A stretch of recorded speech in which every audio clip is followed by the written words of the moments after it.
So with a potential coronavirus pandemic on the horizon, it's not surprising that people are worried, if not even panicked, about the outbreak. Joining us now to discuss this, psychotherapist Dr. Robi Ludwig here, joining us now.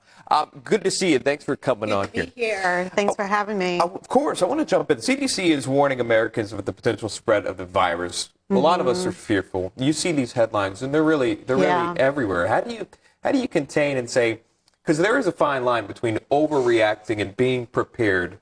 But as far as the fears, how do you contain that and get control of it when you see these headlines? The best antidote to fear is information and good information. Because when you get the right information, then you realize it's not as scary as you hear in the news. You know, one of the things that happens when you hear about an epidemic like this is there's lots of rumors, there's lots of hearsay, and that can be very frightening. But it's not necessarily really accurate information. So how should people go about dealing with this fear and really trying to not let it overwhelm them day to day? Well, when you think about it, more people get infected with the flu. And still, even though there are thousands of people that are infected with the flu, people still don't get vaccines, right, for it. So the truth of the matter is the flu kills more people each year than the coronavirus. So I think it's important we need to put it in perspective. We're hearing a lot about these numbers. The best thing you can do is wash your hands, make sure that you stay away from sick people. If you're feeling sick, don't leave your apartment, work on getting well. And we just need to really find out more information. We don't know how it's spreading. So really to just get your facts from the right people, the World Health Organization, that's the best place to get your information. And as long as you're doing that, I think you have a better chance of not getting caught up in fears and being paralyzed by it. Does talk therapy come into play when you're talking about dealing with these fears?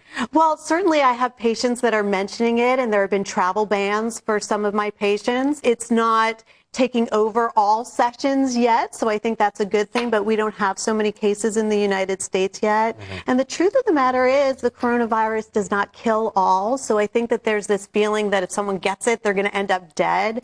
It's almost like the flu in the sense that the very old and the very young are sickly or most vulnerable. So just to keep the true facts in mind, because that's comforting. You know, we've seen some cases of people actually acting violently towards those who might be wearing a mask in a public setting. So we've seen instances of people having a physical reaction to someone potentially protecting themselves from either spreading or contracting the virus. Have your patients talked to you about this concern, about even what a mask could do? There's a little xenophobia that can happen, or certain groups get targeted when we hear about viruses. So that I certainly have heard, that there's a fear of going into certain parts of the city because they don't want to contract an illness. But this is something to keep in mind, right? Because we don't know if someone's wearing a mask to prevent themselves from getting sick or they are themselves sick. So again, keep open-minded. Don't follow the fear. Be careful where you get your information. It shouldn't be rumor or hearsay. As I was leaving the apartment coming to do this segment, I heard two people talking about someone who got the coronavirus through makeup. We don't know if that's true, right? And I was thinking, this is how rumors spread, and that the rumors in some cases can be more dangerous than the epidemic. I think what you're honing in on is the information that you're getting, right? Because there's a lot of information out there, specifically with social media, right? Because you can go on Twitter, you can go on Facebook. Such a great point. And you see all of these different videos, and a lot of these coming from Asia and different areas, which are heavily affected, the epicenter there in China, Wuhan specifically. What do you say? Do you block these accounts? I mean, how do you deal with that? No, I think facts is so important, getting the right facts, because if you have good information, then you can look at social media and say, hey, maybe this isn't accurate. You know, maybe this is just something that's spreading that's not true. You know, we don't want to jump to conclusions because that's problematic in and of itself. So right now, what we're hearing is if we are supposed to stay away from certain travel places, let's do that. Let's take care of ourselves. And until we hear more, go about your day. I think that's the best way to proceed. You know, you made a great point. The flu kills more people every year. It does. I wrote down a statistic. Across the world, up to 650,000 people per year can die from the flu. So let's keep that in mind. But why do you think the coronavirus is such a buzzword right now? Why do you think we're all talking about that specific virus? Because it's unknown. So whenever anything is unknown and we don't have a vaccine for it, we don't know how we're going to treat it, it creates more fear, understandably so.